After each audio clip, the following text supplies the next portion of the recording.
ማሰብ ግን መሰረታዊ ነገር ነው። አላህ ማሰብ ጋር ተያይዞ የተለያየ የቁርአን አንቀጾችን ጠቅሶልናል። ተደቡር ይባላል አንደኛው። ይሄ ቁርአን እጃችን ላይ ያለው የሃይማኖታችን መመሪያ የሆነው መጽሐፍ ወደኛ የወረደበት ዓላማው አንብበነው በጥልቀት እንድንመረምረው ነው። ተደቡር እንድናረግ ነው። አእምሮአዊ ፍተሻ እንድናደርግበት ነው የተፈለገው። አላህ በዚህ ቁርአን ላይ ምን ይላል? ሊየደበሩ አያቲሂ። ይሄ የተባረከው መጽሐፍ የወረደው አንብባችሁ አንቀጾቹን ተደቡር እንድታደርጉ ነው። በጥልቀት እንድትመረምሩት፣ በጥልቀት ለመረዳት እንድትሞክሩ ነው ይለናል። ሊየደበሩ አያቲሂ፣ አንቀጾቹን ተደቡር ልታደርጉ፣ ወሊየዘከረ፣ የአእምሮ ባለቤቶች የሆኑ ሰዎች ሊማሩበት፣ ሊያስታውሱ፣ ሊገሰጹበት እዚህ ውስጥ ካለው ነገር ይለናል። አሁን የቁርአን መሰረታዊ የተላከበት ተልእኮ ተደቡር እንድናደርግ ነው። በሌላ የቁርአን አያ ላይ አላህ ሱብሓነሁ ወተዓላ ጥያቄ ይጠይቀናል። አፈላ የተደበሩነ አልቁርአነ አም አላ ቁሉቢን አቅፋሉሃ። ቁርአንን በጥልቀት አንብበው አይመረምሩም ወይ? ተደቡር አያረጉም ወይ? ወይስ ቀልባቸው ላይ መቆለፊያ ነገር ተደርጓል ወይ ይለናል። እንደዚሁም ሌሎቹን ኢንከሬጅ ያደርጋል። ፈላ የተደበሩነ አልቁርአነ ወለው ካነ ሚን ኢንዲ ገይሪላሂ ለወጀዱ ፊሂ እክትላፈን ከሲራ። ቁርአንን በጥልቀት አንብበው አይመረምሩም ወይ? ሌሎች ማንም ሙስሊም ይሁን ሌላ ማንም። ወለው ካነ ሚን ኢንዲ ገይሪላህ፣ ከአላህ ዘንድ ባይሆን ኖሮ ይሄ ቁርአን ለወጀዱ ፊሂ እክትላፈን ከሲራ፣ ብዙ የሆኑ መለያየቶችን በውስጡ ያገኙ ነበር እያለ ኢንከሬጅ ያደርጋል። ተደቡር አድርጉ፣ በጥልቀት መርምሩ፣ አመዛዝኑ። አእምሯችሁን ተጠቅማችሁ ምን ለማለት ተፈልጎ ነው፣ እንዴት የሚል አእምሯችሁን አሰሩ ነው።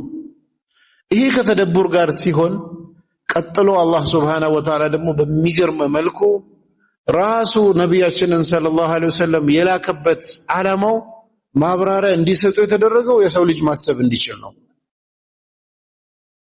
ወአንዘልና ኢለይከ ዚክረ ሊቱበይነ ሊናሲ ማ ኑዚለ ኢለይሂም ወለዐለሁም የተፈከሩን። ሙሐመድ በአንተ ላይ ቁርአንን አውረድን እንድታብራራላቸው ዘንድ። የማብራራቱ ዓላማ ምንድን ነው? ወለዐለሁም የተፈከሩን፣ እንዲያስቡ ይከጀላልና። የቁርአን ማብራሪያ በሐዲስ ውስጥ የመጣው በጠቅላላ የመጨረሻ ግቡ የሰው ልጅ እንዲያስብ ማድረግ ነው። ይህ ነው የእስልምና ዓላማ። ግን እናስባለን ወይ? ትኩረት እንደተደረገው እያሰብን ነው ወይ ስንል ትልቅ ጥያቄ ምልክት አለ። አላህ በዚህም አያቆምም። ሰዎች ይሄ ተደቡር እንዲደረግ እንደዚሁም ሰው እንዲያስብ ለማነሳሳት የመጣውን ቁርአን በትክክል አንብበው ትኩረት ሰጥተው ቦታ አልሰጥም ሲሉ የአላህ መልእክተኛ በጣም ተጨነቁ። ለአላህ አቤቱታ አሰሙ። አላህ ይሄን አቤቱታቸውን ዱዓቸውን ቁርአን ውስጥ ኮት አድርጎ አመጣልን በጥቅስ መልኩ። ወቃለ ረሱሉ፣ መልእክተኛው አለ፣ ያ ረቢ ጌታዬ ሆይ፣ ኢነ ቀውሚ ህዝቦቼ ኢተኸዙ አድርገው ያዙ ሀዘል ቁርአነ መህጁራ፣ ሀጅር የተደረገ ቦይኮት የተደረገ ችላ የተባለ አድርገው ያዙብኝ ብለዋል። ከዛ ለነብዩ ሰለላሁ ዐለይሂ ወሰለም ምንድነው የመጣው ሲባል አላህ ምን አለ? አንድ የቁርአን አንቀጽ አወረደ። ቁል በላቸው ኢነማ አዒዙኩም ቢዋሂዳ፣ አንዲት ነገር ብቻ ነች የምጠይቃችሁ ብለህ ንገራቸው። ምንድነች ያቺ አንዱ ነገር? አንተ ቆሙ ሊላህ፣ ለአላህ ሱብሓነሁ ወተዓላ እንድትቆሙ። ይሄ በዱንያ በምናምን ብዙ በስሜት ውስጥ ገብታችሁ በብዙ መንገድ ያላችሁን ቆም በሉ፣ ፖዝ አድርጎ ነው። አንተ ቆሙ ሊላህ መስና፣ ለሁለት ለሁለት እየሆናችሁ፣ ወፉራዳ፣ ለአንድ ለአንድ እየሆናችሁ። ከዛስ ثم تتفكرون፣ ከዛ በኋላ እንድታስቡ። ጥያቄው ምንድነው? ለሁለትም ለግልም ሆናችሁ አንድ ነገር ነው የተጠየቃችሁት፣ እንድታስቡ ነው። ይሄ ምንድነው ምንድነው አስቡ አስቡ አስቡን በዚህ ማያቆምም ቁርአን أفلا يعقلون أفلا تعقلون أفلا تتفكرون أفلا እያለ በርካታ ቦታ ላይ ጥያቄ ያነሳል አታስቡም ወይ አታገናዝቡም ወይ እያለ ጥያቄ ያነሳል ከዚህም ጋር ሆኖ የአላህ መልእክተኛ ይሄ ሁሉ ሲባል ያው ሰው ያስባል ምናምን ብለው አይደለም ይገምቱት አላህ ቁርአን አንቀጽ አወረደ أم تحسب أن أكثرهم يسمعون أو يعقلون አብዛኛዎቹ ይሰማሉ ወይም አስበው ያገናዝባሉ ብለህ ታስባለህ ወይ ብሎ እሳቸው ራሱ ጠየቃቸው ኢንሁም እነሱ እንደ እንስሳ ብቻ ናቸው በስሜት ነው የሚነዱት እንደውም መንገድ በመሳት ከእንስሳ የባሱ ናቸው አንተ ያስባሉ ብለህ ይሰማሉ ብለህ ነው እንደዚህ የምትጨነቀው ነው አላስብም አልሰማም አለ በዚህ አያቆምም ቁርአን ቀጥሎ ያመጣል ሌላ ጥቅስ የማያስቡ ሰዎችን አስበው አገናዝበው መረዳት የማይሞክሩ ሰዎችን ويجعل الرجس على الذين لا يعقلون ይላል አስበው ለማገናዘብ ለማወቅ ለመረዳት የማይሞክሩ ሰዎችን ልባቸው ላይ መቆለፊያ ያደርግባቸዋል ይላል ልባቸውን የሚያቆሽሽ ሐቅ እንዳይረዱም ያደርግ እንዲረዱ መሳሪያ ተሰጥቷቸው እንዲረዱ ተቀስቀሰው አንድ ነገር ብቻ ነች ከናንተ የሚፈልገው ተነብሎ ተነግሯቸው እምቢ ካሉ መቆለፊያው ልባቸውን የሚያቆሽሸው ይሰጣቸዋል በዚህም ማያቆምም አላህ ቁርአን ላይ በአስደንጋጭ ሁኔታ አላህ የሰጠውን ቀልብ የማይጠቀም አእምሮን የማይጠቀም ሰው በመጥፎ ሁኔታ ጠቅሶታል ምን ይላል ኢነ ሸረ الدواب عند الله አላህ ከፈጠራቸው እንስሳት በተቀላላ ህይወት ካለው ነገሮች ሁሉ ሸር ተብሎ አላህ ዘንድ የተወሰዱት ማን ናቸው ቅድም ምን ብለናል በመጀመሪያ ላይ ጆሮ አይን ቀልብ ተጠየቀበታል ተብሏል እዚህ ጋር ደግሞ ሐቅ ለመናገር የማይፈልጉ ሰዎች ለመስማት የማይፈልጉ ሰዎች ቀልባቸውን የማያሰሩ ሰዎች ሸር ተብሎ መጥፎዎች ተብሎ አላህ ዘንድ የተወሰዱት እነዚህ ናቸው ምንድነው ይሄ ሁሉ ሲባል የሰው ልጅ ሰው የሚሆነው ማሰብ ሲችል ነው የሰው ልጅ አላህ በሚፈልገው መልኩ የሚገኘው ማሰብ ሲችል ነው ቀልቡን ማሰራት ሲችል ነው ጆሮውን ማሰራት ሲችል ነው አይኑን ማሰራት ሲችል ነው ይሄን ማሰራት ካልቻለ መጨረሻው ውድቀት ነው ጀሃነም ነው ለዚህ ነው አላህ Subhanahu Wa Ta'ala ቁርአን ላይ ولقد ذرأنا لجهنم كثيرا من الجن والإنس ለጀሃነም የሆኑ ብዙ ሰዎችና ብዙ ጅኖችን አዘጋጅተናል ዘርተናል ይላል ምንድነው ጥፋታቸው لهم قلوب لا يفقهون بها ቀልብ ተሰጥቷቸው ተጠቅመው አያገናዝቡበትም አያውቁበትም ولهم أعين لا يبصرون بها አይን ተሰጥቷቸው አያዩበትም ولهم آذان لا يسمعون بها ጆሮ ተሰጥቷቸው አይሰሙበትም أولئك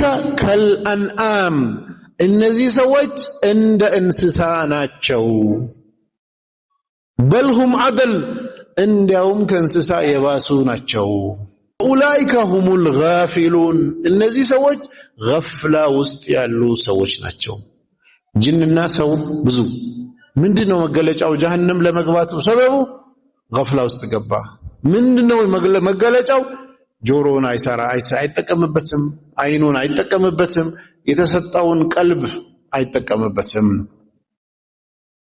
ይሄ ሁሉ ሰው ልጅ ይህን ካልተጠቀመ መጨረሻው ውድቀት ስለሆነ ማለት ነው ቁርአን ትኩረት አድርጎ ሰው ይህን እንዲያሰራ ይቀሰቀሰናል መጨረሻ ላይም ጀሃነም የሚገቡ ሰዎች ከሚቆጩበት ነገራቶች አንዱ ይሄው ራሱ ነው ምን ይላሉ ወቃሉ ይላሉ አሉ ለው ኩና ነስመው ምን ሰማ ቢሆን ኖሮ አው ነዕቂሉ ምናገናዝ አስበን ምናገናዝብ ብንሆን ኖሮ ማ ኩና ፊ አስሐብ السعير የጀሃነም ሰው ባልሆንን ነበር ይላሉ ምንድነው የወደቁበት ቦታ አልሰማሉ አላገናዝባሉ አእምሮን ተጠቅመው ይሄ መጨረሻ ጀሃነም አደረሳቸው።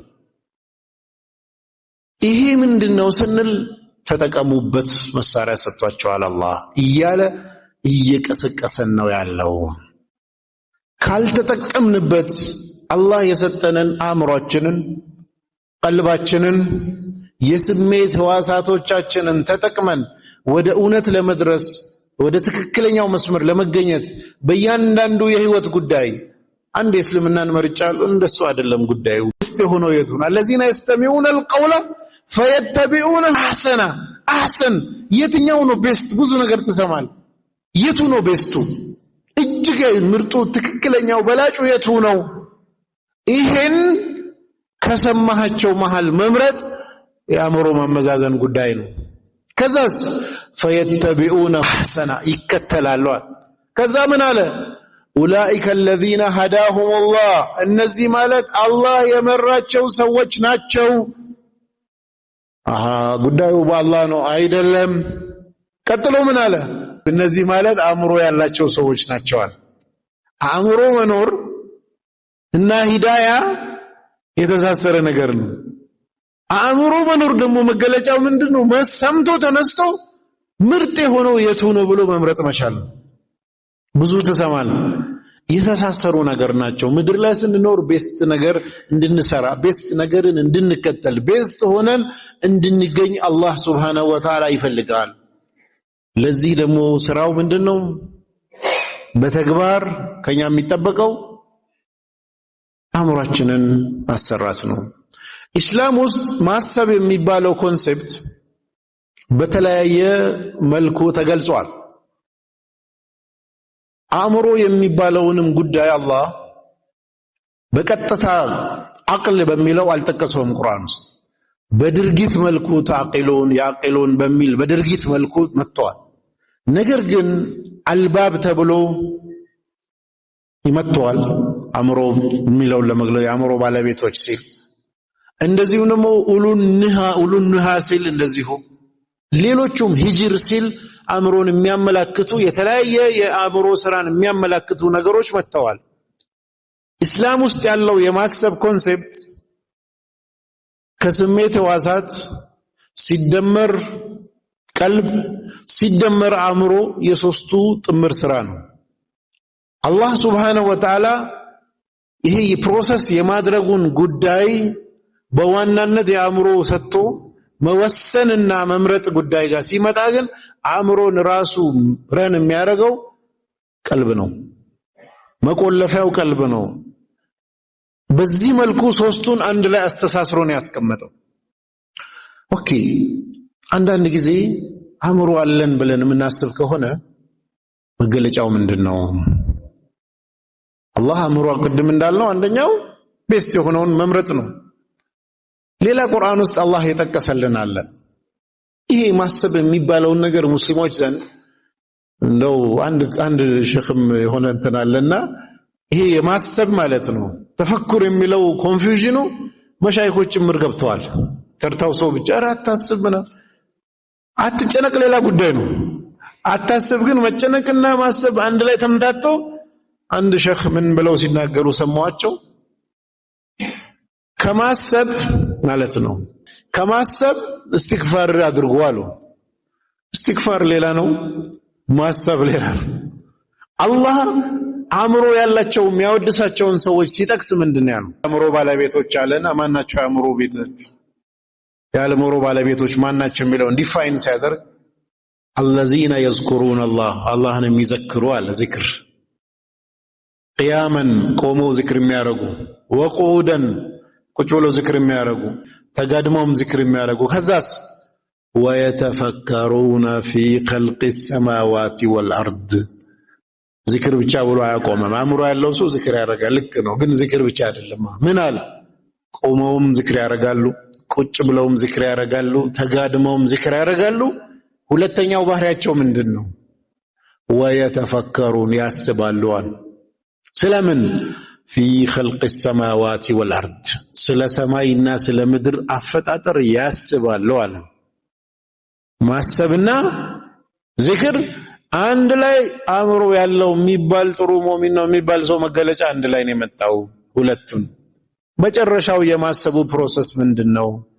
ረበና ማ ኸለቅተ ሃዛ ባጢላ፣ ይህ ሁሉ ዩኒቨርስ እንዲሁ በከንቱ አልፈጠርክም ጌታችን ሆይ ይላሉ። ሱብሃነከ ቂና አዛበ ናር፣ እሳት ከሆነው ጀሃነም ጠብቀን ይላሉ። አሁን በዚህ አንቀጽ ላይ የመጣው ዚክር ማድረግና ማሰብ ነው። የቁርአን አስገራሚነት አስቡ ብሎ ትቶ አልሄድም። እንድናስብ ሚንሶቹን ነገረ። እንዴት ነው አእምሯችንን ማሰራት ምንችለው? ሚንሱን ጭምር ነው ቁርአን የሚነግረን። አንደኛው ሚንስ በተደጋጋሚ ጥያቄ ይጠይቀናል። አፈላ ታቂሉን፣ አፈላ ተተፈከሩን፣ አፈላ አታስቡም ወይ? አታገናዝቡም ወይ? አታዩም ወይ? አፈላ ቱብሲሩን ወፊ አንፉሲኩም አፈላ ቱብሲሩን፣ ስለ ነፍሳችሁ ተመልከቱ። ኢለል ኢብሊ ከይፈ ኹሊቀት፣ ግመል እንዴት እንደተፈጠረች፣ ሰማይ እንዴት እንደቆመ እያንዳንዱን አታዩም ወይ? አፈላ ቱብሲሩን። ይህ ሁሉ ምንድነው? እያመላከተ ነው። ጥያቄ በተጠየቀ ቁጥር መልሱን እኮ አይናገርም። ጥያቄ ይጠይቃል። ጥያቄ ዝም ብሎ ሲደረደር የሰው አእምሮ ወደ መመለስ ጥረት ሲያደርግ በዛ መሃል እንዲያስብ እድል ለመስጠት ነው። ይሄም ብቻ አይደለም። አላህ ሙስሊሞች እንዲያስቡ ለማድረግ የተከተላቸው በርካታ ስትራቴጂዎች አሉ። አንደኛው ስትራቴጂ ቁርአን ውስጥ ደጋግሞ እዚህም ይጠቀሳል እዛም ይጠቀሳል ትክራር የማድረግ መላልሶ የማብራራትና የመደጋገም ነገር አለው። ይሄ ለምንድን ነው ሲል ከዛሊከ ዩበይኑ ላሁ ለኩም አያቲሂ ለዓለኩም ታቂሉን፣ በሌላ ቦታ ለዓለኩም ተተፈከሩን። እንደዚሁ ደጋግሞ የሚያብራራላችሁ እንድታስቡ ለማገዝ ነው፣ እንድትገነዘቡ ለማድረግ ነው። እዚህም ይነግረናል እዛም ይነግረናል። እንደዚህ ይሄ ሁሉ ማብራሪያው ምንድነው? አእምሮአችሁን እንዲያስብ ለማድረግ ነው ይላል። ቅድም እንዳልኩትም ወአንዘልና ኢለይከ ዚክረ ሊቱበይነ ሊናሲ ማ ኑዚለ ኢለይሂም ወለዐለሁም የተፈከሩንም ሲል ወአንዘልና ኢለይከ ዚክረ ሊቱበይነ ሊናሲ፣ ግልጽ ልታረግላቸው ልታብራራላቸው ሲል ማብራራትን አንዱ የማሰብ አጋዥ መሳሪያ አድርጎ አመጣ። ሌላ ቁርአን ውስጥ ይህን አድርጎ ያመጣበት ሰዎች እንዲያስቡ ለማድረግ የተጠቀመባቸውን ካየን ታሪክን መናገር ነው። ታሪክ የሰው ልጅ እንዲያስብ የሚያግዝ ትልቅ መሳሪያ ነው። የፈለገ የህይወት ዘርፍ የሥራ ዘርፍ ሂዱ፣ ታሪክ ከሌለበት ኪሳራ ውስጥ ናቸው። ከዜሮ መጀመር አይቻልም። ከኛ በፊት ብዙ ትውልዶች ኖረዋል። ከነሱ ስህተት፣ ከነሱ መልካም ነገር፣ ከነሱ ውድቀት፣ ከነሱ ስኬት ጀምረን ካልያዝን ከኛው ሁሉ ነገር ኤክሰርሳይዝ ላድርግ ካለን ውድቀቱ ከባድ ነው። ጊዜም አይበቃም በህይወት ውስጥ። ቁርአን 6236 የቁርአን አንቀጾች አሉት። ከነዚህ 6236 አንቀጾች ውስጥ 2500 የሚሆኑት ታሪክ ነው የሚያወሩት። ስለ ነቢያቶች ታሪክ፣ ስለ በዳይ ህዝቦች ታሪክ፣ ስለ ድሮ ስልጣኔ፣ ስለ ተለያዩ፣ ስለ ሙሳ፣ ስለ ፊርዓውን፣ ስለ ነቢያቶች፣ ስለምናምን ታሪክ ነው የሚያወራው። ምን ያደርግልናል ይሄ ሁሉ ታሪክ ስንል ወቅሱሲል ቀሰሰ ለዐለሁም የተፈከሩን፣ ታሪኩን ተርክላቸው እንዲያስቡ ይከጀላልና። ሰው እንዲያስብ ለማድረግ ነው ይሄ ሁሉ ታሪክ የሚነገረን። ቁርአኑ ስታዩ ከ2500 የቁርአን አንቀጾች ውስጥ ታሪክን ከያዙት መሃል 502ቱ የነቢ ሙሳ ታሪክ ነው። ቁርአን ውስጥ ከአጠቃላይ ቁርአን 7.5%፣ ከአጠቃላይ ታሪኩ ውስጥ ደግሞ 20% አካባቢ የነቢ ሙሳ ታሪክ ነው። ነቢ ሙሳ አለይሂ ሰላም የእሳቸው ታሪክ ውስጥ ብዙ አስገራሚ አስተማሪ ነገር አለ። እንደ ህዝብ በኒ እስራኤላውያን አስቸጋሪ ህዝብ አደረጓቸው። እንደ መሪ አምባገነኑን አነ ረብኩሙል አዕላ ያለውን ፊርዓውን ነው እንዲጋፈጡ የተላኩት። በዚህና በዚህ መሃል ብዙ ታሽተዋል፣ ብዙ ተፈትነዋል። ያ ሁሉ ተደጋግሞ የሚነገርን በተለያየ አንግል እንድናስብ ለማድረግ ነው። ህይወት ላይ ብዙ ቻሌንጅ ይገጥመናል። በዚህ በኩል ከህዝቡ፣ በዚህ በኩል ከመንግስት ብዙ ፈተና ይገጥማል። እዛ መሃል ስታይ እያንዳንዱ የገጠማቸውን ሁኔታ ስታይ ቻሌንጁ ከባድ ነው። ለምን ስንል ይሄን ታሪክ ይዘን እንድናስብ ለማድረግ ነው አላህ የሚነግረን። ሶስተኛ ቁርአን አራተኛ ይመስለኛል ቁርአን የሚጠቀማቸው መሃል አንዱ ምሳሌ መስጠት ነው። ቁርአን ውስጥ የተለያዩ ምሳሌዎች አሉ። ምሳሌ የሚሰጠው ሰዎች እንዲያስቡ ለማድረግ ለአላሁም የተፈከሩን እንዲያስቡ ዘንድ ነው። ቁርአን ውስጥ ኤኒ ምሳሌ ከመጣ መጨረሻ ላይ አስብ ነው። ከዚህ ምሳሌ ምን ሊነገረኝ ነው የተፈለገው? ሊተላለፍ የፈለገው ሜሴጅ ምንድነው? ያ ሜሴጅ በእኔ ህይወት ምንድነው ያለው ቦታ? ያንን ሜሴጅ ይዤ እንዴት ነው እንዳስብ የተፈለገው የሚለውን ካላየን የሚገርም ነው። ቁርአን ስለንትን ይናገራል ብለው ተገርመ ከሄድ እንድታስብ የተፈለገውን አንግል ካለስ ተበልተናል ማለት ነው። ሌላኛው ቁርአን ትኩረት አድርጎ የሚነግረን ምድር ላይ እንድንጓዝ ነው። የሰው ልጅ ማሰብ እንዲችል መረዳት እንዲችል ሌላኛው መሳሪያ ጉዞ ማድረግ ነው። እዚህ ጅማ ዩኒቨርሲቲ የመጣችሁ በትምህርት አጋጣሚ እንግዲህ ጅማን አያችሁ። እዛው የተወለዳችሁበት ከተማ ወይትም ሳትወጡ ብትሞቱ ከ90% በላይ የዓለም ህዝብ የተወለደበትን ከተማ መንደር ሳይለቅ ኖሮ ይሞታል። ጥቂት ሰው ነው እንቀሳቀስ። አላህ ሱብሓነሁ ወተዓላ አፈለም የሲሩ ፊል አርዲ ምድር ላይ አይጓዙም ወይ?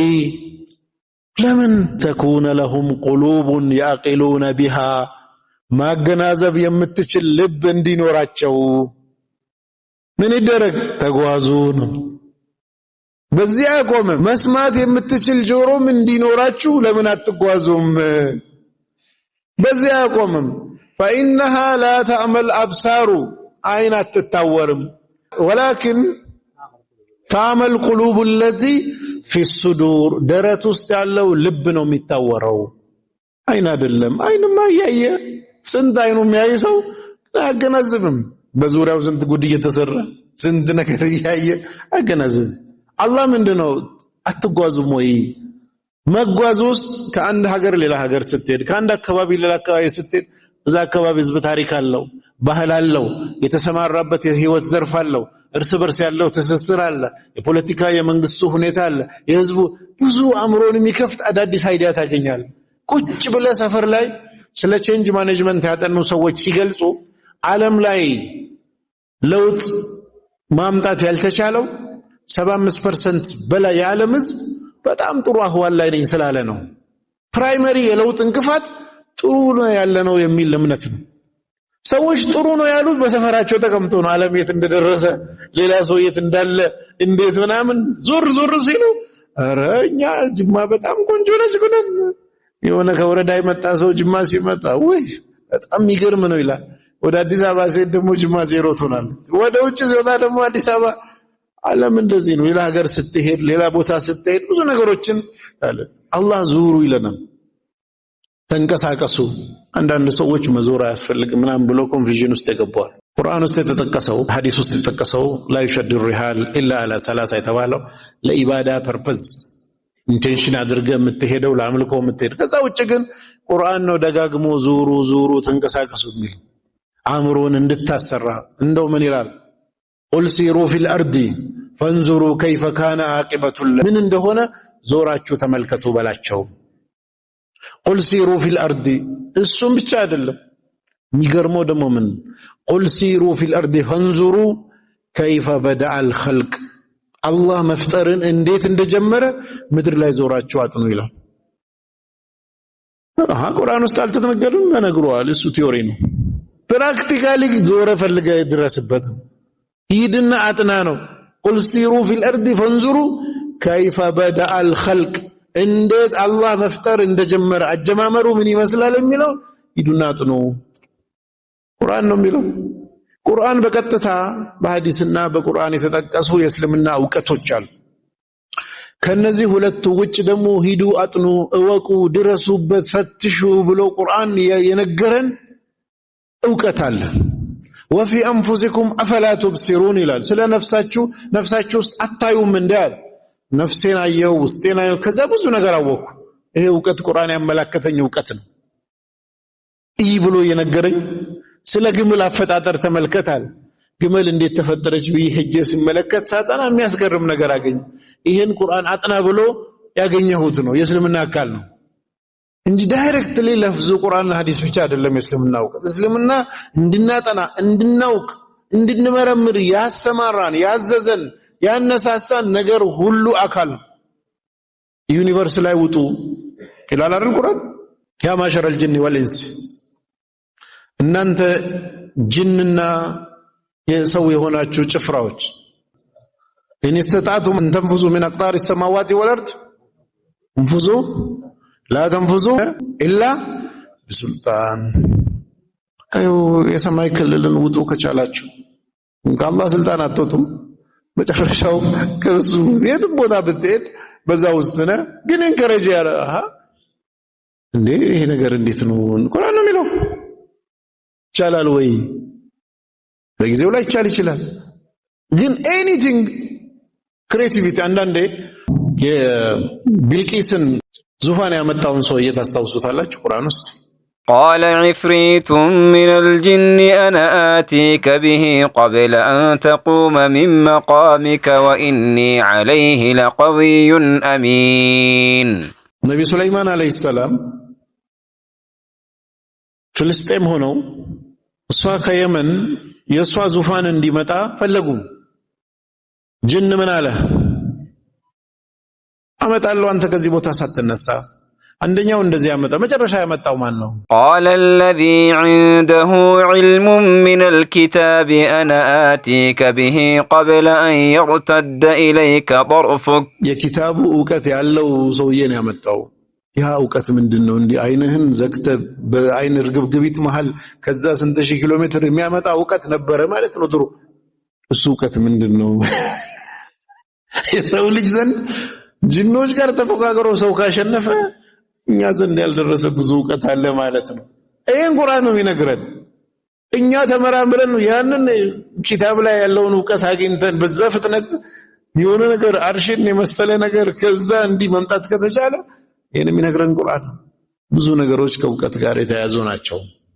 አላህ Subhanahu Wa Ta'ala በዚህ መልኩ ዞራችሁ አጥኑ፣ ተመልከቱ፣ እንደዚህ አድርጉ ይለናል። እኛስ ስንል ችግር አለ። አላህ Subhanahu Wa Ta'ala ነቢያችንን ሰለላሁ ዐለይሂ ወሰለም እና ሙስሊሞችን አእምሯቸውን እንዲያሰሩ ብዙ ቅስቀሳ ብዙ የተለያዩ ነገሮችን አድርጓል። ሰሃቦችን ሪድዋኑላሂ ዐለይሂም አስቡ ምናምን ለምሳሌ አቡ ደርዳ ምን ይላል? ሌሊት ሙሉ እየሰገዱ ከመቀመጥ ጠበቃት ላይ ኢብኑ ሰዓድ እንደዘገቡት 1 ሰዓት ማሰብ ይበልጣል ይላል። 1 ሰዓት ቁጭ ብሎ ማሰብ ሌሊት ሙሉ ከመስገድ ይበልጣል። ጠበቃት ላይ ኢብኑ ሰዓድ ለምንድነው ስንል ዑመር ኢብኑ አልኸጣብም ራሳቸውን ማታ ማታ ያስቡ ነበር፣ ያገናዝባሉ። እንደውም ፌመስ የሆነ ንግግር አላቸው። ሐሲቡ አንፉሰኩም قبل ان تحاسبوا አላህ ዘንድ ከመተሳሰቡ በፊት አላህ ራሳችሁን ቆም ብላችሁ ራሳችሁን ሂሳብ አድርጉ። በምንድነው ሂሳብ የምናደርገው? አእምሯችን እኮ ነው። እንዴት ነው ይሁን ካለሁት ህይወቴ ወዴት እየሄደ ነው? ልክ ነኝ ወይ? ዓላማዬ አንፃር ልክ ነኝ ወይ? አካሄዴ ምን ይመስላል? በትክክለኛው መስመር ላይ ነኝ ወይ በሚል ኤቭሪ ታይም ራስን ሂሳብ ማድረግ በአእምሮ ነው የምናደርገው። የስሜት ዋሳቶች ራሳችንን እንድናውቅ ብዙ አያግዙንም። እዚህ ጋር ዙሪያችን ስላለው ስለ ዓለም እንጂ ስለኛ ምንም ብዙ ጥቅም የላቸውም። አይናችንን ካያችሁ አይን አጠገቡ ያለውን አፍንጫ ማየት አይችልም። ከጀርባ ያለውን ማየት አይችልም። በድሮ ዘመን በሚሊዮን የሚቆጠር ሰው ፊቱን እንኳን ሳያይ ኖሮ ሞቷል። አሁን ካሜራ መጣ፣ ፎቶግራፍ መጣ፣ መስታወት መጣ። ድሮ በቃ አይን አለ ግን ራሱን አንድ ቀን ሳያይ ምናልባት ገጠር አካባቢ ወንዝ ጋር ሄደ ሰው ወንዝ ላይ ጥላውን ሊያይ ይችላል እንጂ የለም። አይን ተሸክመን ፊታችንን እንኳን ጀርባ ምናምን ታው እዚህ ጎረቤት አፍንጫ አይ ጆሮን ውሰዱ እንደ ዲሽ እንደዚህ ቆሟል። ግን የሚስበው ከየት ነው? የውጭውን ነው። ወደ ውስጥ አይሰራም። ውስጥ እኮ ልብ ይመታል፣ የተለያየ ድምጽ አለ፣ አይሰራም። አፍንጫን ውሰዱ። ዙሪያችን ያለ ሽታን ከውጭ ይስባል፣ ከውስጥ ግን አይስብም። የአፋችንን ሽታ እንኳን እዚህ ጎረቤት የሆነውን አይስብም። ሰው ነው እንደሚሸት የሚነግረን እንጂ እዚህ ጎረቤት ያለው አይነግረንም ማለት ነው። ወይ ማስቲካ አኝከን ለወጥ ብሎ ሲመለስ የሆነች ቅጽበት ያህል ብልጭ ብላ ትመጣለች እንጂ በቋሚነት አይሰራም። ውስጣችን ሽንት ቤት ስንሄድ የሚሸተው ነገር ውስጥ ነበረ። ሰገራም ይሁን ሽንት ይዘን ምን ዞሮ ወደ ውስጥ ግን አይሰራም። ምንድነው ስንል ስለ ራሳችን ምናስበው ምንመረምረው አእምሮአችንን ተጠቅመን ነው። ወፊ አንፉሲኩም አፈላ ቱብሲሩን ነፍሳችሁ ውስጥ አትመለከቱም ወይ? አእምሮአችንን ተጠቅመን አእምሮን ማሰራት ካልቻልን በመንገዳችን ላይ በዲናችን ላይ በሀገራችን ላይ በአህዋላችን ላይ በስራችን ላይ በትምህርታችን ላይ በሁሉም ነገር አእምሮ በጣም ወሳኝ ነው። እስልምና ውስጥ ኢስላም አንድ ሰው ሰላት ሊሰግድ ዋጅብ የሚያደርግበት ምንድነው? አእምሮ ከሰራ ነው። አእምሮ ካልሰራ ሰላት ዋጅብ አይደለም። ሙሉ ኢስላም ግዴታ አይሆንበትም ያበደ ሰው ላይ። ምንድነው ሲባል ኢባዳ መስራት ግዴታ አለብህ የለብህም የሚወስነው አእምሮ ነው። አእምሮ ይሰራል ወይ ነው። ማሽኑ የሚሰራ ከሆነ አንተ ብትፈልግ አታሰራው፣ መስራቱ ነው ዋናው። አላህ የሚሰራ ከሆነ በተሰጠ የሚሰራ አእምሮ ትጠየቅበታለህ።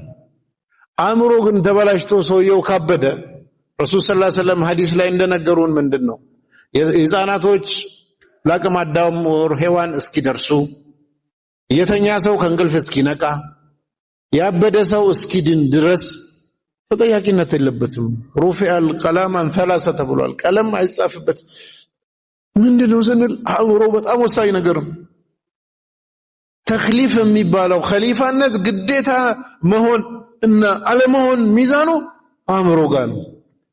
ትልቁ ያለን መሰረታዊ መሳሪያችን እሱ ነው። እንጠየቅበታለን። እንዴት እያስተናገድነው ነው? እንዴት እየተጠቀምነው ነው? እንዴት ፕሮቴክት እያደረግን ነው? አእምሮአችን ውድ መሳሪያችን ነው። የህዝብ ሽንት ቤት ማድረግ የለብንም። ብዙ ሰው አእምሮን የህዝብ ሽንት ቤት እያደረገ የህዝብ ሽንት ቤት ዝም ብለህ ሄድ ተሸናበታል ወይ ሳንቲም ከፍለህ ተሸናበታል። ትልቁ ውዱ መሳሪያችን እሱ ነው። መጫወቻ አይደለም። ፕሮቴክት መደረግ አለበት። አእምሮ ፕሮቴክት የሚደረገው ጆሮና አይን ፕሮቴክት በማድረግ ነው። 50% ወደ አእምሮአችን የገቡ ነገሮች መግቢያ መንገዱ አይን ነው። 30% አካባቢ ጆሮ ነው። እነዚህ ሁለቱን ፕሮቴክት ከዛ የተቀሩት ደግሞ የስሜት ሕዋሳቶቹ ናቸው። መዳበስ ይሁን እንደዚሁ ማሽተት ይሁን መቅመስ ይሁን ተደምሮ 20% ናቸው የዘርፉ ባለሙያዎች እንደሚናገሩ። እነዚህን ፕሮቴክት ካላረግን አደገኛ ነው። በዚህ ዘመን ሶሻል ሚዲያ ውሰዱ ምናምን ውሰዱ በሰው ዘንድ እየተጫወቱ ያሉ አካላት ምንድነው የሚሰሩት ስትል በቀስ ብለው አንተን ስራህን መቆጣጠር ፈለጉ። ስራህን ለመቆጣጠር አንተን መቆጣጠር አለባቸው። አንተን ለመቆጣጠር እምነትህን መቆጣጠር፣ አስተሳሰብን መቆጣጠር አለባቸው። አስተሳሰብን ለመቆጣጠር ስታስብ ግብአት የምታረገውን መረጃ መቆጣጠር አለባቸው። ግብአት የምታረገውን መረጃ ለመቆጣጠር አይንና ጆሮህን ኮንትሮል ማድረግ አለባቸው። አይንና ጆሮህን ለመቆጣጠር የምትከታተለውን ሚዲያ መቆጣጠር አለባቸው። የምትከታተለውን ሚዲያ ኮንትሮል አድርገው የሆነ አካል ተከታይ ያደረጉ ማለት ከዛ በኋላ ብሎ እንደዚህ ሽንት ቤት ይገባል። ማሰብ ስትፈልግ ውስጥ ያለው በሚሞሪ ስቶር ውስጥ የተከማቸው ሂፖካምፐስ ውስጥ የተከማቹ ነገሮችን አውጥተህ ግብአት የምታረገው ለፋብሪካው ያኔ ያልጠበቀው ቦታ ራስን ታገኛለህ። ስለዚህ አእምሮን ማሰራት መጠበቅ ያስፈልግ። ከምን ዝም ብሎ አሉባልታ ወሬ ካልተረጋገጡ ነገሮች ዝም ብሎ አለ ተባለ ምናምን ምንም ደሊል የሌለው። ለዚህ ነው እስላም ቁል ሃቱ ቡርሃነኩም ኢን ኩንቱም ሳዲቂን፣ እውነተኛ ከሆናችሁ ማስረጃችሁን አምጡ። በማስረጃ ነው የምናወራው ከማንም ጋር። አሉ ተባለ ሳይሆን አይቀርም ሊሆን ይችላል ምናምን ብዙ ምንም የሚጨበጥ ነገር የሌለው ሰብስታንስ ሰው ውዥንብር ይከተላል። በተለይ ሶሻል ሚዲያ ዓለም ሌላ ትራጀዲ እየፈጠረ ሰው ብሎ ነው የሚለው በትክክል ቆም ብሎ የማሰብ ሁኔታ ላይ ክፍተት ፈጥሯል። ስለዚህ አእምሮአችንን ኮንትሮል ማድረግ አለብን። ምን ኤኒ ነገር ስንሰማ ማስረጃው የታለ ልክ ነው ወይ ማመዛዘን ጋር ተያይዞ ይህንን ማድረግ መቻል መሰረታዊ ኢምፖርታንት ጉዳይ። ቀደምት የነበሩ ሰሃቦችን ስናይ አላህ Subhanahu Wa Ta'ala ተፈኩር እንዲያደርጉ ሲቀሰቅሳቸው አንድ ወቅት ላይ ነብያችን ሰለላሁ ዐለይሂ ወሰለም ከቤት ሲወጡ በምሽት ሲወጡ ሰሃቦች ተሰብስበው ቁጭ ብለዋል። لماذا اجتمعتم አሉ። ለምን ተሰባሰባችሁ? اجتمعنا لأن نتفكر ፊላህ አሉ ስለ አላህ ልናስብ ነው ዛሬ ተሰባሰብነው በየጊዜው እየተገናኙ ያስባሉ ዛሬ የተገናኘነው ስለ አላህ ልናስብ ነው ነብዩ ሰለላሁ ዐለይሂ ወሰለም አሉ ተፈከሩ ፊ ኸልቂላህ ወላ ተተፈከሩ ፊላህ فإنكم لن تقدروا قدره الله ስለፈጠራቸው ፍጥረታት ሁሉ አስቡ ስለ አላህ ግን አታስቡ አለ ስለ አላህ አታስቡ የሚባለው ከይፍያው ነው እንዴት አንዳንድ ሰዎች እንዴት ውስጥ ገብተው ውጅንብር አላህ ከአርሽ በላይ ቁጭ ብሏል ቆሟል እንዲህ ብሏል እንዴት የሚለው ውስጥ ገብተው ባሰብክ ቁጥር መጨረሻ ላይ የቱም ልክ አይደለም እንዴት የኛ ድንበር አይደል ፈጣሪ አንድ ነው አይደለም አለ የለም እንዴት ነው የሚል ከባህሪው ሲፋውን እንዴት ብሎ ከመግለጽ መለስ ያለውን እንዴት ከሚለው በታች ያለውን ስላላ እንድናስብ ተነግሮናል አለ የለም እኮ ሰው የሚጠየቀው አእምሮን ተጠቅማ አላሰብክም እንዴት የሚል ግን ከይፍያውን የመግለጽ ሁኔታ ስትመጣ ኤኒ ጀማዓ ኤኒ ቡድን አላህ እንዲህ ይመስላል ብሎ እንዴት የሚለው ለመመለስ በመከረ ቁጥር መንገድ ይስታል እንዴት የሚለው በቁርአን በሐዲስ ከተነገረው ውጭ ማስረጃ ስለሌለው ስለ አላህ ተውና ሩህ ምትባላለች አይደል ሩህ يسألونك عن الروح ስለ ሩህ ይጠይቁሃል ሩህ እንዴት ነች علمها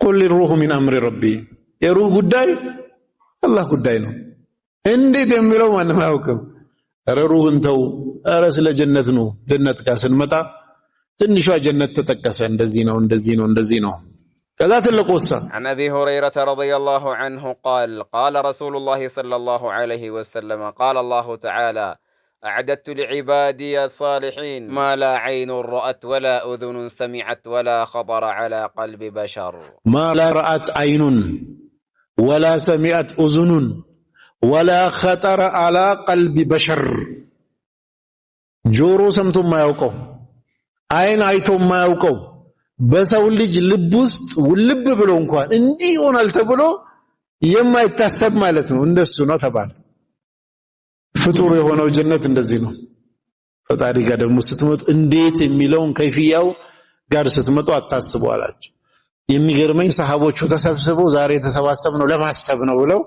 ተፈኩር ለማድረግ ተሰባስበዋል የአላህ መልእክተኛ እንዴት ታስባላችሁ ብሎ ማላውላችሁም ስለ ፍጥረታት ስለ ዓለም ስለ ተለያየ ነገር አስቡ ብለው አፕሩቭ አረጉላቸው ማለት ይሄን ስናይ ሰዎች ብዙ ጊዜ ሙስሊሞች ሞኝ የሚሆኑት አእምሮአቸውን ካልተጠቀሙ ነው አእምሮን የማይጠቀም ሰው መሸወዱ አይቀርም ሱፋሃ የሚባሉ ሞኝ ሰዎች እኮ ናቸው ያልሆነ መንገድን የሚከተሉ ያልሆነ አቅጣጫ የሚገቡ ሞኞች ናቸው አላህ Subhanahu Wa Ta'ala ስለ ሞኞች የጠቀሳቸው እንዳለና ቆይና ረሱል ሰለላሁ ዐለይሂ ወሰለም ምናሉ ሙእሚን لا يلدغ المؤمن من جحر واحد مرتين በአንድ ጉድጓድ ሁለት ጊዜ አይነደፍም አሉ በተመሳሳይ መንገድ ሁለት ጊዜ ከተሸወድክ ሙእሚን አይደለም አንተ ይቀራል በተመሳሳይ መንገድ ሁለት ጊዜ ተሸውዶ ሙእሚን ነኝ የለም ይሄ ሀፕን ያደረገው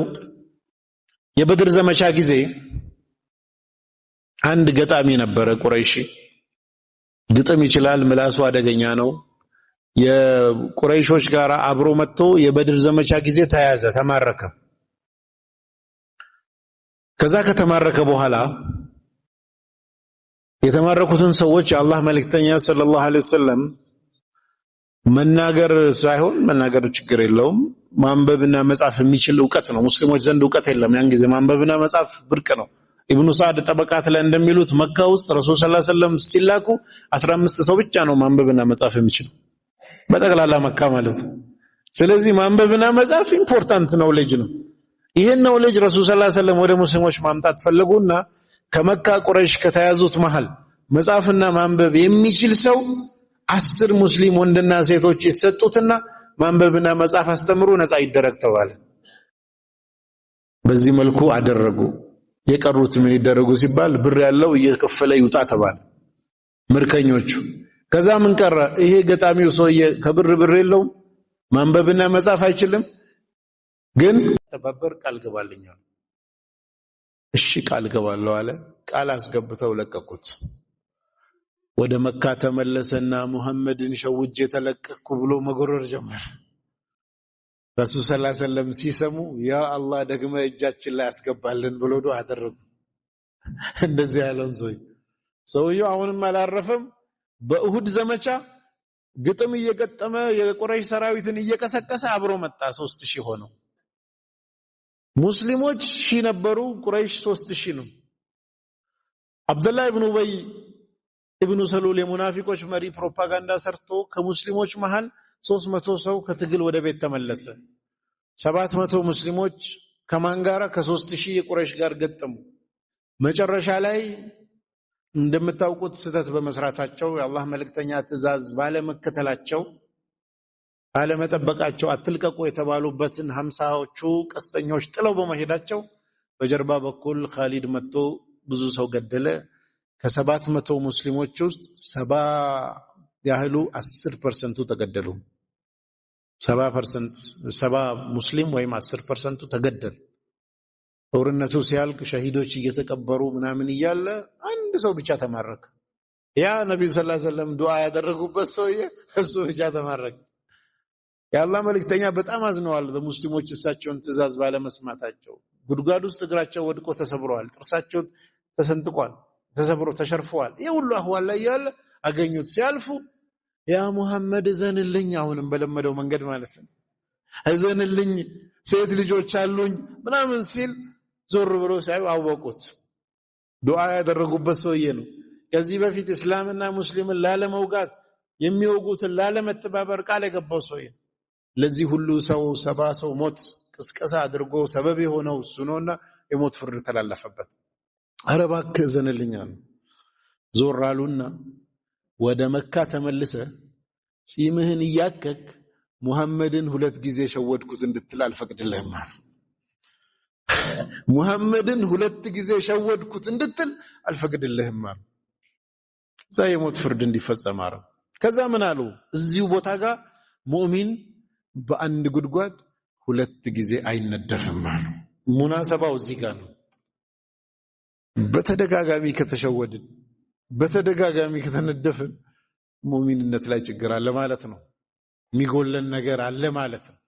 ስለዚህ ብልህ መሆን ያስፈልጋል፣ ስማርት መሆን ያስፈልጋል፣ አእምሮን ማሰራት ያስፈልጋል፣ ማመዛዘን ያስፈልጋል፣ አርቆ ማሰብ ይፈልጋል። ረሱል ሰለላሁ ዐለይሂ ወሰለም አእምሯቸውን ብታዩ በጣም ጂኒየስ ነበሩ።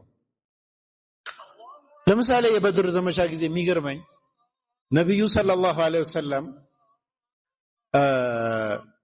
ምንድነው የገጠማቸው? የጠላትን መረጃ ለማግኘት ፈለጉና አቡበከር ስዲቅን ይዘው በእግር ወክ ወጡ። መንገድ ላይ ሰው አገኙና ጠየቁት። እዚህ አካባቢ አዲስ ሰዎች አሉ ወይ ብለው ጠየቁት። የቁረይሽ ሰራዊት አለ ወይስ የለም ነው መረጃ። ሰውየው ምን አለ? እናንተ ከየት ናችሁ አለ። መጀመሪያ መናገር ትቶ እሱ አስቀድሞ እናንተ ከየት ናችሁ አለ። እኛ ከውሃ ነን አሉ። ሰውየው ውሃ እያለ ኮንፊውዝድ ሲሆን በቃ መጀመሪያ ንገረንና በኋላ እነግርሃለን አሉት። አዎ የሆኑ ሰዎች አሉ እዚህ አካባቢ አዲስ ናቸው አላቸው። ምን ያህል ናቸው ብዛታቸው ብለው ጠየቁት። መናገር አልፈለገም፣ መደበቅ ፈለገ። ከዛ ምን አለ? ይሄንን ሲፈልግ ረሱል ሰለላሁ ዐለይሂ ወሰለም አወቁበትና ጥያቄውን ዞር አድርገው በቀን ምን ያህል ምግብ ይበላሉ አሉት። ከዛ ሰውየው ከ9 እስከ 10 ግመል ያርዳሉ ቢበሉዋል። ኦኬ ወዲያው ካልኩሌሽን መስራት ጀመሩ ረሱል ሰለላሁ ዐለይሂ ወሰለም። በአቨሬጅ 1 ግመል ለ100 ሰው ቢሆን 9 ግመል ከሆነ 900 ናቸው ማለት ነው አሉ። 10 ግመል ከሆነ ሲባዛ በ100 1000 ናቸው። ስለዚህ የመጣው ሰራዊት በ900 እና በ1000 መሃል ነው አሉ። እንደተባለው መጨረሻ 1000 ሆነ ቁጥሩ ማለት ነው። አሁን ስማርት ሆኖ ቶሎ አእምሮን ማሰራት ይፈልጋል። ሰሃቦቻቸውን ብታዩ የስለላ ክፍል ኃላፊያቸው የነበረው ሁዘይፈቱል የማንን ስታዩ በጣም ጂኒየስ ሰሃባ ነው። ማይንዱ በጣም አደገኛ ሰሃባ ነው። ሙስሊሞች ላይ ጉዳት እንዳይደርስ ብሎ የመከላከል ማይንድ ሴት ነው ያለው። የአላህ መልእክተኛ ሰለላሁ ዐለይሂ ወሰለም ምን ይላል? ሰዎች ስለ ኸይር ነገር ሲጠይቁ እኔ ደግሞ ስለ ሸርሸር ነገር ነበር የምጠይቀው ይላል። ለምን ሲባል ሙስሊሞች እዛ ውስጥ እንዳይወድቁ ትራፕ ውስጥ እንዳይገቡ እንዳይበሉ ለመጠበቅ ስላል። ይሄን ሰሃባ ስታዩ ሙስሊም ላይ ጉዳት እንዳይደርስ ብሎ የመከላከል አእምሮ ሴታፑ እንደዛ ነው። ነብዩ ሰለላሁ ዐለይሂ ወሰለም የኸንደቅ ዘመቻ ጊዜ ና አሉትና የታለ ሁዘይፋ ብለው ጠየቁ። ሁዘይፋ ብርድ ነው ብሎ ቁጥጥ ብሎ ተቀምጦ ነበር። ና አሉት። ከዛ ሂድና ጠላት መሃል ገብተ መረጃ ይዘና አሉት። አሁን ቀርፋፋ አእምሮ ያለው ሰው ወዲያው ስማርት ዲሲሽን የማይወስን ሰው ቢሄድ ጉድ ነው የሚያረግ። ከዛ ላኩት። እንዴት ምናምን ዲቴሉን የራሱ ስራ ነው። ቀስ ብሎ ተመሳስሎ ሹራቸው መሃል ገባ እና አቡ ሱፊያን እየመከሩ ነው። አቡ ሱፊያንም ከባድ ሰው ነውና እዚህኔ እኮ መሐመድ ሰላይ ልኮብን ይሆናል እስቲ ዙሪያችሁን ቼክ አድርጉ ብሎ አዘዘ። አሁን ሊያዝ ነው አይደለም? ምን ስማርት ሰሃባን ወዲያው ፈጠናለና በቀኝ በኩል ያለውን ማን አንተ ብሎ ጠየቀ። እኔ እገሌ እገሌ ነኝ አለ። ወደ ግራ ዞርና አንተስ ማን ነህ አለ። እኔ እገሌ እገሌ ነኝ። እሱን ማንንም ሳይጠይቅ ቀረ። ከዛ መረጃ አምጥቶ ለአላህ መልእክተኛ እንዲህ ያሰቡ ነው ብሎ ነገር። ምን ይላል? የተሰጠኝ ሚሽን መረጃ አምጣ ባይሆን ኖሮ አቡ ሱፊያንን ለማጥቃት ለመግደል የምችልበት ቅርበት ላይ ነበር። የተሰጠኝ ሚሽን ግን መረጃ አምጣ ነው። ፈጣን ውሳኔ በመወሰኑ ከችግር አመለጠ። ሙስሊሞች ድል ላይም ኮንትሪቢዩት አደረገ። አእምሯቸው ላይ ስናይ እንዴት ፈጠን ብሎ አመዛዝነው ይላል ማይንዳቸው ማሰራት ይፈልጋል። ለዚህ ዑመር ኢብኑ ኸጣብ ምን ይላል? ለስቱ ኺበን እኔ አታላይ አጭበርባሪ አይደለሁም። ወላ يخدعني الخب እኔ ነኝ ያለ አታላይ ግን አያታልለኝም ይላል ዑመር። እኔ አታላይ አይደለሁም፣ እኔ ነኝ ያለ አታላይ ግን አያታልለኝም። ለምን? ሰው እኮ ባላሰብከው መንገድ ነው አታለው የሚያመልጠው። ሁሉም መንገድ ማለት ነው ማየት ይችላል። ጥንቃቄያቸው ዑመር ኢብኑ ኸጣብ አንድ ጊዜ ኸሊፋ ሆነው ዳኝነት ላይ ያሉ አንድ ወንጀል ሰራ ተብሎ አንድ ሰው አቃቢ ከሰሰው። ከዛ ምስክር ሲመጣ ምስክሮቹ ታማኝ ናቸው ወይስ ታማኝ አይደሉም የሚል ጥያቄ መጣ። ለምስክሮቹ ታማኝ ለመሆናቸው ምስክር ሌላ አምጡ አለ። ዝም ብሎ የመጣው ምስክር አክሴፕት አድርገው አይሄዱም። ትክክል ለመሆኑ ምስክሮቹ ትክክል ለመሆናቸው ሌላ ምስክር አምጧል። መጡ። አንደኛው ገባ። ዑመር ጠየቁ የመጀመሪያው ምስክር ይሄን ሰው ታውቀዋለህ ወይ? አዎ አውቀዋለሁ አለ። ጎረቤት ሆነ አብረህ ኖረዋል ወይ? አልኖርኩም። በብር ጉዳይ አብራችሁ ሰርታችኋል ወይ? አልሰራሁም። መንገድ አብራችሁ ተጉዛችኋል ወይ? አልተጓዝኩም። አይ አታውቀውም ማለት ነው ብለው ውድቅ አደረጉ ምስክሩን ማለት ነው። በብር ጉዳይ ካላገኘኸው፣ ጎረቤት ሆኖ ካላየኸው፣ ወይ መንገድ አብረህ ካልሄድ ያንተ ምስክርነት በቂ አይደለም ሰውየው ላይ ወንጀል ለማስፈረድ ማለት ነው። ጥንቃቄ በጣም ያደርጉ ነበር። ረሱል ሰለላሁ ዐለይሂ ወሰለምን ስናይ በተለይ አርቆ በማሰብ ስትራቴጂ ጋር በተያያዘ ጊዜ ስለሌለን እንጂ በጣም ጂኒየስ የሆኑ ክላሲካል የሆኑ የስትራቴጂክ መጽሐፍ ላይ ምሳሌ የሚሆኑ ብዙ ታሪኮች አሉ። ሀያቱ ሰሃባ ላይ የተነገረን መንገድ ከስትራቴጂ አንግል ድክመት አለበት። ለምሳሌ እንዴት ነው ሂጅራ ያደረጉት ስንል ዲቴይሉን ከፕላኒንግ ፐርስፔክቲቭ ስናየው በጣም ቀድሞ የታሰበበት የድርድር ቴክኒካቸውን የሁደይቢያን ስምምነት ብታዩ والله የሚገርም ነው ያለው ውስጥ ሐታ ሰሃቦች መረዳት አቅቷቸው እስኪቸገሩ ድረስ ማለት ነው። እሳቸው የሚያስቡት ሌላ፣ ሰሃቦች የሚያስቡት አልተገጣጠመም። ፈትህ መካ ላይ ሄደው እንዴት ድል እንዳደረጉ ስታዩ ፕላኒንጉ በጣም ስማርት እና ስትራቴጂክ ፕላኒንግን መሰረት ያደረገ ነው። ለማንኛውም አእምሯችንን ተጠቅመን ነገሮችን አርቀን አይተን መሄድ እስካልቻልን ድረስ ቅድም እንዳልኳችሁ መለኪያው የአእምሮ ባለቤት ነን ማለት ስማርት ዲሲሽን መወሰን ስንችል ነው። الذين يستمعون القول فيتبعون احسنه اولئك الذين هداهم الله واولئك اولو الالباب ሚለን አእምሮ አለን ተብሎ መወሰኛው ማረጋገጫው ምንድነው? ከምንሰማቸው ኤኒቲንግ ውስጥ ብዙ ነገር ሊባል ይችላል። ከዛ ውስጥ ምርጥ የሆነው የቱ ነው በጣም ምርጥ የሆነው የቱ ነው የሚለውን ማየትና መምረጥ መቻል ነው። ለመምረጥ ደግሞ አእምሮ ማመዛዘን ማሰብ በጥልቀት ማየት ስራ አለበት። አይተን አውቀን መቆም አይደለም። ፈየተቢኡነሁ ነው የሚለው ቁርአን። መስማትን ብሎ ጃምፕ አድርጎ መከተልን አረገ። መሃል ላይ መምረጥ የሚባለው አለ፣ ማመዛዘን የሚባለው አለ። ይሄን ያደረጉ ሰዎች ኡላኢከ ሀዳሁሙላህ አላህ የመራቸው ሰዎች እነዚህ ናቸው። የአላህ ሂዳያ ብቻ ሳይሆን እንደገና ላይ ምንድነው ያለው? ኡላኢከ ኡሉል አልባብ የአእምሮ ባለቤቶች ማለት እንደዚህ ናቸው። የአእምሮ ባለቤትነት የሚረጋገጠው ምስክርነቱ ኤኒቲንግ ላይ ስማርት ነገር ላይ ነው ያለነው ወይ? በቃ አህሰን ላይ ነው ቤስት ነገር ላይ ነው ያለነው ወይ? ቤስት ነገር ላይ ከሌለን በፈለጋችሁት ፊልድ ችግር አለ ማሰብ ላይ ማለት ነው። አላህም ከኛ የሚፈልገው እያሻሻልን እንድንሄድ ነው። ዱንያ ላይ ህይወትና ሞት የተፈጠረው ለፈተና ነው ብለን ቅድም አንስተናል። ፈተናው ደግሞ በልጦ መገኘት ነው። በልጦ መገኘት ደግሞ ዝም ብሎ መብለጥ ሳይሆን አህሰን ቤስት የሆነውን ሱፐርላቲቭ ፎርማት ነው የተጠቀመው። አህሰንን እንጂ መልካም ስራ መስራት አይደለም።